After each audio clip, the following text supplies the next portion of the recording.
Hi நண்பன் நண்பி, நம்ம இன்னைக்கு எந்த படத்தோட ரிவ்யூ பார்க்க போறோம்னா சூர்யா, பாபி தோல், திசா பாட்னி, யோகி பாபு நடிச்சு ரிலீஸ் ஆயிருக்கிற கங்குவா மூவி ரிவ்யூ தான் பார்க்க போறோம். இந்த படத்தோட கதை பார்த்தீங்கன்னா, நம்ம சூர்யா பார்த்தீங்கன்னா கோவாவில் ஒரு பவுண்டரி அண்டரா நம்ம போலீஸா இருக்கிற நம்ம கேஎஸ் ரவிக்குமார் சொல்ற ரவுடியை பார்த்தீங்கன்னா பிடிச்சி கொடுக்கறது தான் பார்த்தீங்கன்னா செஞ்சுட்டு இருக்காங்க.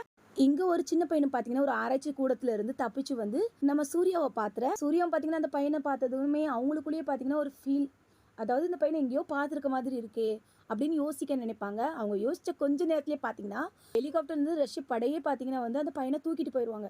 சூர்யாவும் பார்த்தீங்கன்னா அந்த பையனை எப்படியாவது காப்பாற்றணும்னு நினைப்பாங்க.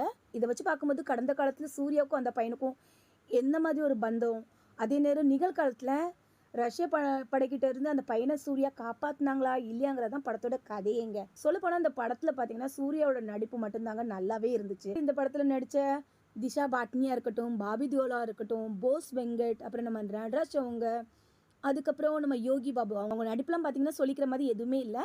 அதே மாதிரி என்னோட மனசில் பட்டது என்னென்னா, கடந்த கால சீனு ரொம்ப காட்டியிருக்கிறத குறைச்சிட்டு நிகழ்காலத்தில் என்ன நடக்குதோ அந்த சீனை பார்த்தீங்கன்னா கொஞ்சம் நிறையா காட்டியிருக்கலாம். ஆனால் இந்த படத்தில் பார்த்தீங்கன்னா நிகழ்காலத்தோட சீனு கிட்டத்தட்ட ஒரு 20 நிமிஷம் இல்லைன்னா ஒரு அரை மணி நேரம் அவ்வளோதாங்க இருக்கும். இதுதான் கொஞ்சம் நெகட்டிவாக இருந்துச்சு.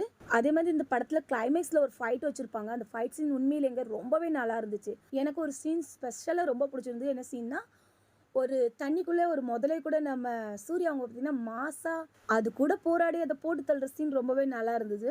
நம்ம டிஎஸ்பி மியூசிக்கில் 1-2 பாட்டு கேட்குற மாதிரி இருந்துச்சு.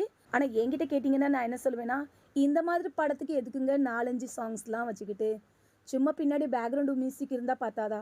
எனக்கு அப்படி தாங்க தோணுச்சு. அதே மாதிரி படத்தோட ஃபர்ஸ்ட் ஹாஃப் தான் ஸ்லோவாக இருக்குதுன்னு பார்த்தீங்கன்னா செகண்ட் ஹாஃப் அதுக்கு மேலேங்க. கங்கோ படம் ரிலீஸ் ஆகிறதுக்கு முன்னாடி எல்லாருமே பார்த்தீங்கன்னா படம் அப்படி இருக்கும் இப்படி இருக்கும்னு பில்டப் கொடுக்குறத பார்த்துட்டு சரி நம்மளும் போய் இந்த படம் எப்படி இருக்குதுன்னு பார்க்கலான்னு டிக்கெட்டுக்கு காசு செலவழித்து போய் பார்த்தா கங்குவை பார்த்து டிக்கெட்டு காசு சங்குவானது தான் மிச்சங்க. என்னோட தாட் என்னன்னா, சூர்யா ஃபேன்ஸ்க்கு வேணும்னா இந்த மூவி பிடிச்சிருக்கலாம். அதே மாதிரி இந்த படம் எப்படி இருந்துச்சு, இந்த படம் பார்த்து எல்லாருக்கும் உங்களோட அனுபவம் என்ன, படம் நல்லா இருந்துச்சா இல்லையாங்கிறத நம்ம சேனலில் மறக்காமல் கமெண்ட் பண்ணுங்கள். அதே மாதிரி கூடவே இந்த வீடியோ உங்களுக்கு பிடிச்சிருந்தா மறக்காமல் நம்ம சேனலை சப்ஸ்கிரைப் பண்ணிக்கோங்க. Thank you friends.